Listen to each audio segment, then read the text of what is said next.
તો રાજ્યના 6 જિલ્લામાં આજે ભારે વરસાદની હવામાન વિભાગે આગાહી વ્યક્ત કરી છે, જેમાં ઉત્તર ગુજરાતના અરવલ્લી, તો મધ્ય ગુજરાતના મહીસાગર, દાહોદ, પંચમહાલ અને છોટાઉદેપુર જિલ્લાના છૂટાછવાયા સ્થળો પર આજે ભારે વરસાદની આગાહી છે.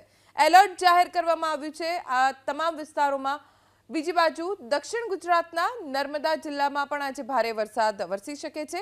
ઉપરાંત રાજ્યમાં છેલ્લા 24 કલાકમાં 80 તાલુકામાં વરસાદ નોંધાયો, જેમાં સૌથી વધુ નવસારીના ગણદેવીમાં 3.5 ઇંચ, નર્મદાના સાગબારામાં 3.5 ઇંચ વરસાદ પડ્યો, દાહોદના સિંગવડમાં 2.5 ઇંચ, વલસાડના વાપીમાં 1.5 ઇંચ વરસાદ, નર્મદાના ડેડિયાપાડામાં 1.5 ઇંચ, છોટાઉદેપુરના નસવાડીમાં 1.5 ઇંચ વરસાદ પડ્યો, દાહોદના દેવગઢ બારિયા અને લીમખેડામાં 1.5 ઇંચ વરસાદ પડ્યો.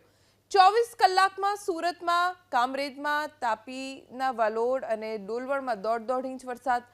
રાજ્યમાં ચોમાસાની સિઝનનો અત્યાર સુધીમાં 122.80% વરસાદ પડી ચૂક્યો છે. સૌથી વધુ કચ્છમાં 183.32%, સૌરાષ્ટ્રમાં 129.04% વરસાદ પડ્યો, જ્યારે દક્ષિણ ગુજરાતમાં 125.21% અને મધ્ય ગુજરાતમાં 118.99% તેમજ ઉત્તર ગુજરાતમાં 105.89% વરસાદ આ સિઝનમાં વરસી ચૂક્યો છે.